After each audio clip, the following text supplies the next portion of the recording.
ഇഷ്ടപ്പെടുന്ന പടമാണ്. എല്ലാവർക്കും ഇഷ്ടപ്പെടുന്ന ഫാമിലിക്ക് ഭയങ്കരമായിട്ട് കോമഡിയും കാര്യം കൗണ്ടറൊക്കെ ഉള്ള ഭയങ്കര ഒരു പടമാണ്. ഫാമിലിക്കൊക്കെ വന്ന് കാണാൻ പറ്റിയ ഒരു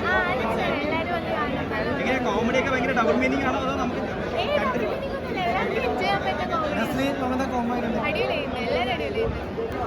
നല്ല സിനിമയാണ്, സൂപ്പറായിട്ടുണ്ട്. നമ്മൾ അപ്പോഴത്തെ കാലത്തെ ഒരു പ്രളയം പോലെയല്ല ഇപ്പോഴത്തെ, അങ്ങനെ ഒരു മാറ്റം ഉണ്ടായി തോന്നിയോ? ഇങ്ങനെ ചിരിക്കാനൊക്കെ ഉണ്ടായിരുന്നു ഒരുപാട്. ചിരിക്കാനുണ്ട്, കരയാനുണ്ട്, ചിരിക്കാനുണ്ട്. പടം അടിപൊളിയാണ്. പഴയ പടങ്ങളെ പോലെ തന്നെ കേട്ടോ. പുള്ളിയുടെ ഗിരീഷിൻ്റെ പഴയ 2 പടങ്ങൾ പോലെ തന്നെ നല്ല എൻ്റർടൈനറാണ്. അവസാനം വരെ നന്നായിട്ട് കണ്ടുകൊണ്ടിരിക്കുക. നല്ല എൻ്റർടൈനർ, നല്ല ഒഴുകി പോകുന്ന പടം. അവസാനം വരെ ഒരു മടുപ്പുമില്ല. നല്ല റെസ്പോൺസ് ആയിരുന്നു തിയേറ്ററിൽ. കോമഡിക്കൊക്കെ നല്ല കയ്യടി കിട്ടി. വളരെ ഹാപ്പിയാണ്.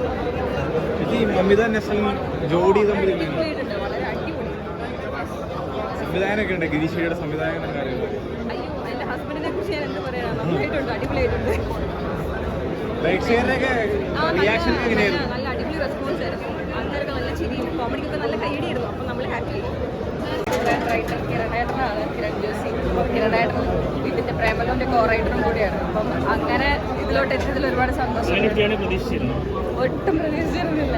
ഒരുപാട് സന്തോഷമുണ്ട്. പോരാത്തന്നെ ഭാവന സ്റ്റുഡിയോസിൻ്റെ ഒരു പടം ചെയ്യാം, പിന്നെ ഗിരീഷ് ഏട്ടൻ സംവിധാനം ചെയ്ത ഒരു പടം ചെയ്യാമെന്ന് പറയുന്നത് ഒരുപാട് സന്തോഷമുള്ള കാര്യമാണ്. യൂത്തിന്റെ സിനിമയാണ്, അപ്പോൾ ഫാമിലി ഓഡിയൻസിന് എങ്ങനെ ഏറ്റെടുക്കുന്നത്? അല്ല, തമാശ യൂത്ത് മാത്രമല്ലല്ലോ, ഫാമിലി ഓഡിയൻസ് ഒക്കെ എൻജോയ് ചെയ്യാറില്ലേ. അപ്പോൾ എനിക്ക് തോന്നുന്നത് ഫാമിലി ഓഡിയൻസിനും യൂത്തിനും ഒരുപോലെ എൻജോയ് ചെയ്യാൻ പറ്റിയൊരു മൂവിയാണ്.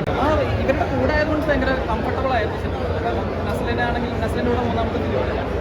ഈ ഒരു ഗ്യാങ് ആണെങ്കിലും നമുക്ക് അങ്ങനെ ഒരു ഭയങ്കര സിനിമ സെറ്റ് എന്നൊരു ഫീൽ ഉണ്ടായിരുന്നു. നമ്മൾ സീൻസൊക്കെ ഷൂട്ട് ചെയ്യുന്ന പോലെ തന്നെ ആയിരുന്നു. അതുകൊണ്ട് കംഫർട്ടബിൾ ആയിരുന്നു, നമുക്ക് ഒരുപാട് ഫ്രീഡം ഉണ്ടായിരുന്നു. പടം വളരെ നല്ലതായിരുന്നു. എനിക്ക് ഗിരീശ്വരിയുടെ എല്ലാ പടവും ഇഷ്ടമാണ്. Starting from Thanneermathangal and super Sharanya. And this one was one of my favourite movie I watch recently. Comedy എല്ലാം പടം സ്റ്റാർട്ടിംഗ് തൊട്ട് എൻഡ് വരെ ഫുൾ കോമഡി ആയിരുന്നു. ഫാമിലി ഓഡിയൻസ് തൊട്ട് കൊച്ചു പിള്ളേർക്ക് എല്ലാവർക്കും കാണാൻ പറ്റുന്ന റൊമാൻസ് ഉണ്ടായിരുന്നു. There is lot of emotions in it. So I can only ask everybody to go and watch this movie in the theatres. Thank you. എല്ലാവരും പടം കണ്ടിറങ്ങിയുള്ളൂ. നല്ല റെസ്പോൺസാണ്, നല്ല തിയേറ്റർ എക്സ്പീരിയൻസ് ആയിരിക്കും. എല്ലാവരും പോയി കാണണം, അത്രയും പറയാനുള്ളൂ.